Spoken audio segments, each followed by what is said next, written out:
এটা কোন বিষয়ের প্রমাণ রাধা? এটা তো একটা সাধারণ বান। আমি যে স্বপ্ন দেখেছিলাম তাতে এমনই বান ছিল, এরকমই বানের সন্ধান হচ্ছিল। আমি জানি তুমি আমার কাছে কিছু লুকোচ্ছ, কিন্তু আমি সেদিকে নজর রাখবো। আর আমার উদ্দেশ্য হলো সত্য জানা।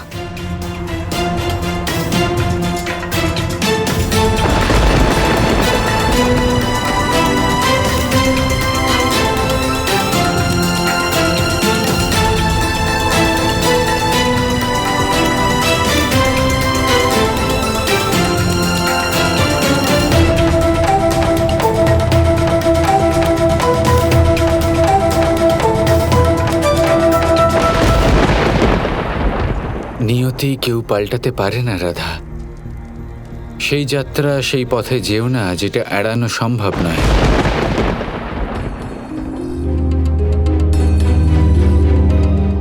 আর্য, আপনাকে চিন্তিত দেখাচ্ছে কেন?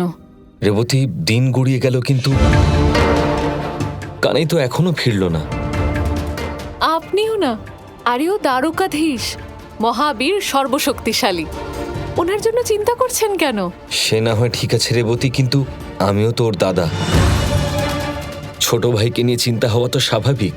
আর তাছাড়া দ্বারকার রক্ষক হবার দরুন নিজের দ্বারকাধীশকে রক্ষা করা হলো আমার দায়িত্ব।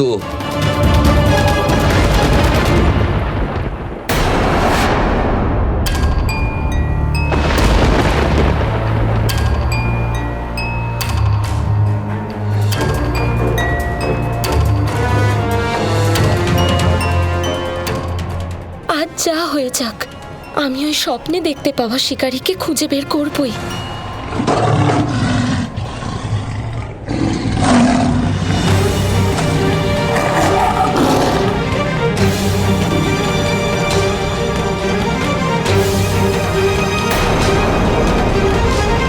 শুনুন, শুনুন, আমাকে সাহায্য করুন। আমি বনে পথ হারিয়েছি।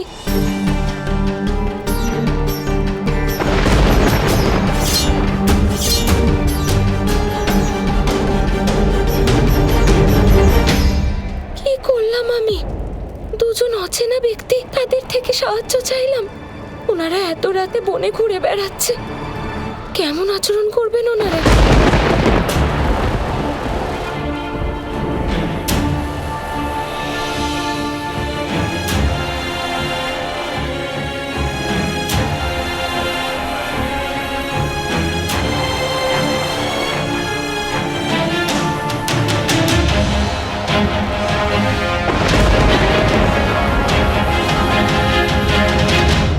ভালো হলো ওনারা ওইদিকে চলে গেছেন।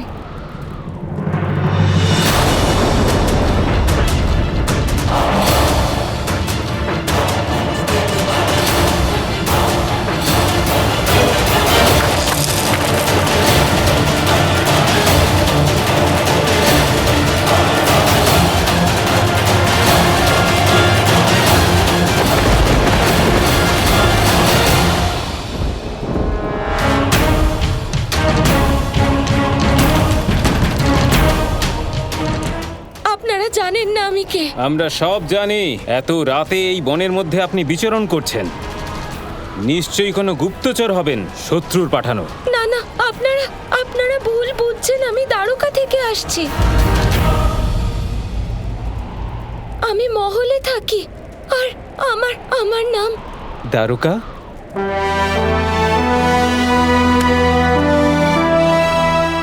দেবী, আমাদের ক্ষমা করবেন। আপনি দ্বারকাবাসী, এটাই আমাদের কাছে যথেষ্ট। দেবী, দ্বারকাধীশকে আমরা অত্যন্ত সম্মান করি। এই অরণ্যে আপনাকে রক্ষা করার দায়িত্ব এবার আমাদের।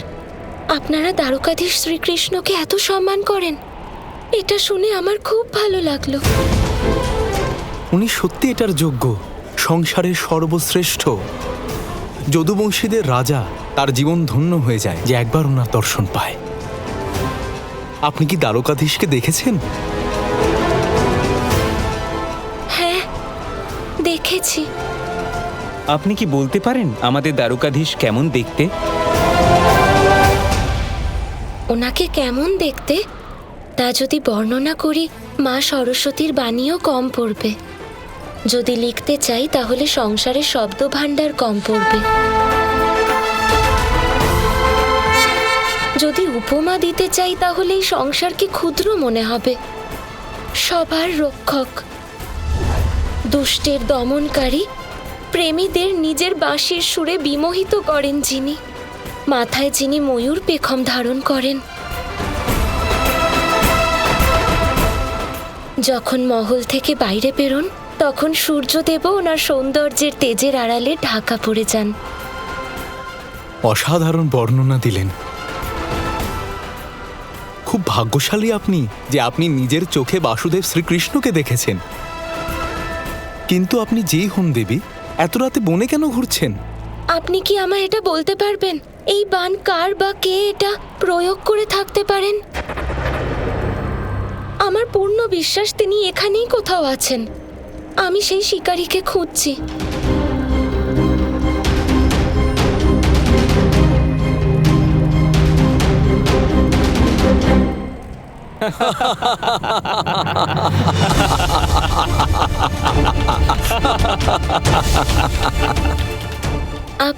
আপনারা হাসছেন কেন? আপনার ভয় দেখে দেবী, এই বান দেখেই বুঝে যাওয়া উচিত ছিল আপনার যে এর সন্ধানকারী হলেন অযোগ্য। ও কিছুই জানে না। এই দেখুন, বানে কোনো ধারই নেই, আর এটা দিয়ে তো গাছের একটা পাতাও কাটা সম্ভব না। কারোর অনিষ্ট কি করবে এটা? সেটা তো ওনার সাথে দেখা করেই বোঝা যাবে। আপনি কি চেনেন ওকে?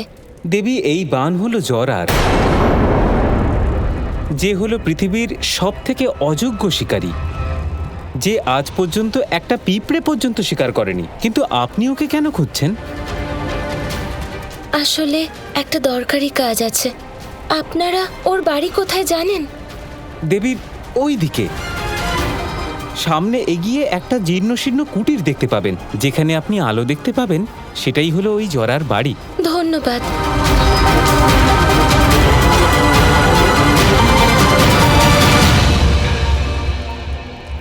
আমাকে জরার সাথে তাড়াতাড়ি দেখা করে কৃষ্ণের কাছে পৌঁছতে হবে, নয়তো ওর সন্দেহ হবে।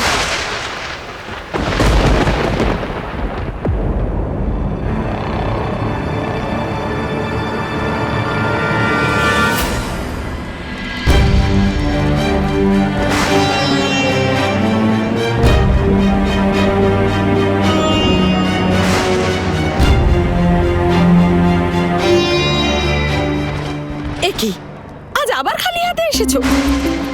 কিছু শিখতে পারো না কেন? নামেই শিকারী, একটা পিঁপড়ে পর্যন্ত মারতে পারো না। যদি বান চালাতে না পারো তাহলে কোনো গুরুর থেকে শিক্ষা নাও। গুরুর কাছে শেখার জন্য দক্ষিণা লাগবে। কোথা থেকে পাবো? তাহলে মরতে দাও নিজের বাচ্চাকে। এই দেখো, বাচ্চাটাকে ভুলিয়ে রাখার জন্য জলে পাতা ফেলে ফোটানোর অভিনয় করছি, এই আশা নিয়ে যে আজ তুমি কিছু একটা খাবার আনবে। আমি ওকে বলেছিলাম যে আজকে ভাত খেতে পাবে। ভাতের স্বপ্ন দেখতে দেখতে ঘুমিয়ে পড়লো। খিদের তাড়নায় ঘুম তো ভাঙবেই, উঠে খাবার চাইবে। কি দেবো তখন?